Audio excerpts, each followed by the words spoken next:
Hello friends, welcome back to my channel. ആദ്യം തന്നെ പറയാം, ഈ വീഡിയോ ഒരു നെഗറ്റീവ് വീഡിയോ ആണ്. അതുകൊണ്ട് പോസിറ്റീവ് വീഡിയോ പ്രതീക്ഷിച്ചിരിക്കുന്നവരാണ് നിങ്ങളെങ്കിൽ നിങ്ങൾ ഇത് കാണരുത്. തംബ്നെയിൽ കണ്ടു വന്നവരാണ് നിങ്ങളെങ്കിൽ നിങ്ങൾക്ക് മനസ്സിലായി കാണും. കേരള വിസ റിലേറ്റഡ് ആയിട്ട് തന്നെയാണ് ഈ വീഡിയോ. അപ്പൊ നമുക്ക് സ്ട്രെയിറ്റ് വീഡിയോയിലേക്ക് പോകാം.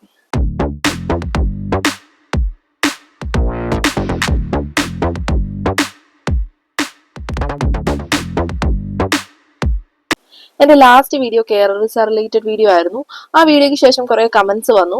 ആ കമന്റ്സ് വായിച്ചപ്പോൾ എനിക്ക് മനസ്സിലായി സ്റ്റിൽ പലർക്കും ഡൗട്ട്സ് ഉണ്ട് ഈ കേരള വിസ റിലേറ്റഡ് ആയിട്ട്. അതിന്റെ സാലറിയും അതേപോലെ തന്നെ ഫാമിലി വിസ റിലേറ്റഡ് ആയിട്ടൊക്കെ ഒത്തിരി ഡൗട്ട്സ് ഉണ്ടെന്ന് മനസ്സിലായി. അതിൽ ചിലരാണെങ്കിൽ ഫുൾ വീഡിയോ കാണാതെ കുറച്ചൊക്കെ കണ്ടിട്ട് ഇത് അങ്ങനല്ല ഇങ്ങനാണ് എന്നൊക്കെ പറഞ്ഞുകൊണ്ട് വരുന്നുണ്ട്.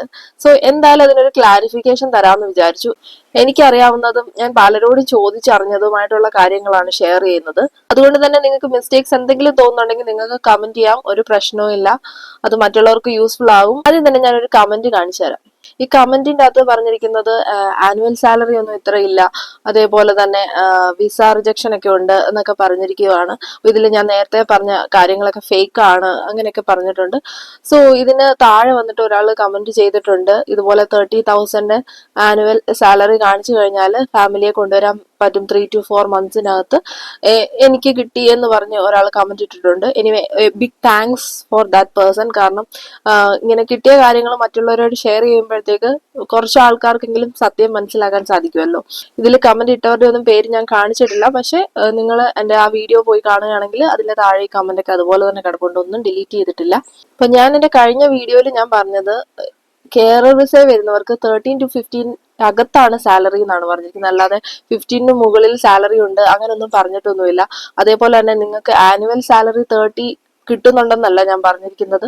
ആനുവൽ സാലറി 30 ഉണ്ടെങ്കിൽ നിങ്ങൾക്ക് ഫാമിലിയെ കൊണ്ടുവരാനുള്ള കാര്യങ്ങളൊക്കെ മൂവ് ചെയ്യാം എന്നുള്ളതാണ് പറഞ്ഞിരിക്കുന്നത്. അതുപോലെ തന്നെ 1 to 2 ഇയർ ഒക്കെ ആയവര് ഇതുപോലത്തെ പേപ്പർ വർക്ക് ഒക്കെ സ്റ്റാർട്ട് ചെയ്തിട്ടുണ്ട് എന്നും പറഞ്ഞിട്ടുണ്ട്. കഴിഞ്ഞ ജനുവരിയിൽ ഒരു ഇതുണ്ടായിരുന്നു, ആനുവൽ സാലറി 30 ആക്കുന്നു എന്നൊക്കെ പറഞ്ഞു. പക്ഷെ ഞാൻ പലരോടും അന്വേഷിച്ചപ്പോൾ അങ്ങനെ പലരുടെയും 30 ഒന്നും ആയിട്ടില്ല. പക്ഷെ അവർക്ക് ബ്രേക്ക് ടൈമും അതേപോലെ തന്നെ ബാങ്ക് ഹോളിഡേ അതുപോലെ അവർ എക്സ്ട്രാ വർക്ക് ഒക്കെ ചെയ്ത് വരുമ്പോഴത്തേക്ക് ഈ 30 ഒക്കെ കിട്ടുന്നുണ്ട്. ഇപ്പൊ ഒരു ഓപ്ഷൻ എന്ന് പറഞ്ഞു കഴിഞ്ഞാൽ ലാസ്റ്റ് 1 ഇയർ ഒക്കെ കഴിയുമ്പോഴത്തേക്ക് നമുക്കൊരു ടാക്സ് റിട്ടേൺ എന്നുള്ള ഒരു പരിപാടിയുണ്ട് അയർലൻഡിൽ.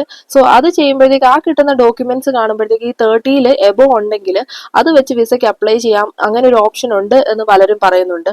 അതേപോലെ തന്നെ നമുക്ക് എക്സ്ട്രാ ആയിട്ട് ഫണ്ട് ഇട്ടിട്ട് ഇത്ര എമൗണ്ട് എന്റെ കയ്യിലുണ്ട്, എനിക്ക് ഫാമിലി വന്നു കഴിഞ്ഞാൽ അവരെ നോക്കാൻ പറ്റും എന്നുള്ളൊരു രീതിയിൽ നമ്മൾ കാണിച്ചു കഴിയുമ്പോഴത്തേക്ക് അങ്ങനെ ഫാമിലിയെ കൊണ്ടുവരാൻ പറ്റും എന്ന് പലരും പറഞ്ഞിട്ടുണ്ട്. ഇവിടെ ലിമറിക്കിൽ തന്നെ അങ്ങനെ കൊണ്ടുവന്നവരും ഉണ്ട്. അപ്പൊ നിങ്ങൾ ചോദിക്കും, കയ്യിൽ ഇത്രയും കാശുണ്ടെങ്കിൽ പിന്നെ കേരള വിസ വരേണ്ട കാര്യമുണ്ടോ, നാട്ടിൽ തന്നെ നിന്നാ പോരെ എന്നൊക്കെ ചോദിക്കുന്നവരുണ്ട്. പക്ഷെ ചിലർക്ക് അയർലൻഡിൽ സെറ്റിൽ ആകാൻ വേണ്ടി ആഗ്രഹിച്ചു വരുന്നവരുണ്ട്. അപ്പൊ അതിനുവേണ്ടി അവർ കേരള വിസ ഒരു ഓപ്ഷൻ ആയിട്ട് എടുക്കുന്നവരുണ്ട്. അപ്പൊ അവരുടെ കയ്യിൽ ക്യാഷ് ഉണ്ടായിരിക്കും, അങ്ങനെയുള്ളവർ എക്സ്ട്രാ ഫണ്ട്സ് ഇട്ട് ഫാമിലിയെ കൊണ്ടുവരുന്നുണ്ട്. അതല്ലാതുള്ള ഒരു ഓപ്ഷൻ ആണ് ഈ ടാക്സ് റിട്ടേണിന്റെ കാര്യം. അപ്പൊ അത് ടാക്സ് റിട്ടേൺ വെച്ച് കൊണ്ടുവന്നവരുണ്ടോ എന്ന് എനിക്ക് അറിയത്തില്ല, അല്ലാതെ എക്സ്ട്രാ ഫണ്ട് ഇട്ട് കൊണ്ടുവന്നവരുണ്ട് എന്ന് എനിക്കറിയാം. അതേപോലെയുള്ള ഒരു കാര്യമാണ് ഈ കേരള വിസയിൽ കൂടുതലും വരുന്നത് നഴ്സസ് ആണ്. ഈ നഴ്സസ് വരാനായിട്ടുള്ള കാരണം അവരുടെ ഒരു ലക്ഷ്യം എന്ന് പറഞ്ഞു കഴിഞ്ഞാൽ ഇവിടെ വന്ന് കേരള വിസ ചെയ്യുന്ന കൂട്ടത്തിൽ തന്നെ ഓൺലൈനായിട്ട് OET വല്ലതും പഠിച്ചിട്ട് എക്സാം എഴുതി നേഴ്സായി കയറുക എന്നുള്ള ഒരു ഉദ്ദേശത്തോടെയാണ് നഴ്സസ് കൂടുതലും വരുന്നത്. അപ്പൊ അല്ലാത്തവർ വരുമ്പോഴത്തേക്ക് അവർക്ക് അങ്ങനെ ഒരു ഓപ്ഷൻ ഇല്ല, അതും കൂടെ നിങ്ങൾ മനസ്സിലാക്കുക. അതേപോലെയുള്ള ഒരു കാര്യം, ഞാൻ കേരള വിസയിൽ വന്ന ഒരാളല്ല, ഞാൻ നേഴ്സായിട്ടാണ് ഇവിടെ വർക്ക് ചെയ്യുന്നത്. പിന്നെ പലരും വീഡിയോസ് യൂസ്ഫുൾ ആണ്, ഇനി ഇതുപോലത്തെ വീഡിയോസ് ചെയ്യണം അല്ലെങ്കിൽ ഇതുപോലത്തെ ഉള്ള ഇൻഫോർമേഷൻസ് ഷെയർ ചെയ്യണമെന്ന് ആവശ്യപ്പെടുന്നതുകൊണ്ടാണ് പലരോടും ചോദിച്ചു അന്വേഷിച്ചു ഇങ്ങനെയുള്ള വീഡിയോസ് ചെയ്യുന്നത്. അപ്പൊ സ്വാഭാവികമായിട്ട് പലരും വഴി കേട്ടറിയുന്നത് കൊണ്ട് ചിലപ്പോൾ എന്തെങ്കിലുമൊക്കെ ചെറിയ മിസ്റ്റേക്സ് ഉണ്ടാകാം. അങ്ങനെ മിസ്റ്റേക്സ് ഉണ്ടായി കഴിഞ്ഞാൽ നിങ്ങൾക്ക് ധൈര്യമായിട്ട് കമന്റ് ചെയ്യാം. കമന്റ് ചെയ്യുമ്പോഴത്തേക്ക് അത് മറ്റുള്ളവർക്ക് യൂസ്ഫുൾ ആയിരിക്കും, എനിക്കും അതൊരു ന്യൂ നോളജ് ആയിരിക്കും. അതേപോലെ വിസ റിജക്ഷൻ റിലേറ്റഡ് ആയിട്ട് ഒരു കമന്റ് വന്നായിരുന്നു. ആ കമന്റിനെ കുറിച്ചുള്ള ഒരു ഡീറ്റെയിൽ ഇൻഫോർമേഷനും ഞാൻ എന്റെ അടുത്ത വീഡിയോയിൽ നിങ്ങളുമായിട്ട് ഷെയർ ചെയ്യാം. കാരണം ഇപ്പൊ ഞാൻ പുറത്ത് നിൽക്കുകയാണ്, ഭയങ്കര നോയ്സ് ആണ്, താഴെ എന്തോ പണിയൊക്കെ നടക്കുന്നുണ്ട്, അപ്പൊ അതിന്റെ സൗണ്ട് ആണ്. അകത്ത് വെച്ച് ചെയ്യാന്ന് വെച്ച് കഴിഞ്ഞാൽ കൊച്ചെണ്ണിക്കും, അതുകൊണ്ടാണ് അകത്ത് വെച്ച് ചെയ്യാത്തത്. അപ്പം ഇന്നത്തെ വീഡിയോ ഞാൻ ഇവിടെ നിർത്തുന്നു. ഇന്നത്തെ വീഡിയോ നിങ്ങൾക്ക് യൂസ്ഫുൾ ആയെന്ന് വിശ്വസിക്കുന്നു. ഇന്നത്തെ വീഡിയോ യൂസ്ഫുൾ ആയി തോന്നിയെങ്കിൽ വീഡിയോ ലൈക്ക് ചെയ്യാനും ഷെയർ ചെയ്യാനും കമന്റ് ചെയ്യാനും ഒപ്പം സബ്സ്ക്രൈബ് ചെയ്യാനും മറക്കരുത്. മറ്റൊരു യൂസ്ഫുൾ വീഡിയോ ആയിട്ട് കാണുന്നവരെ ബൈ ബൈ.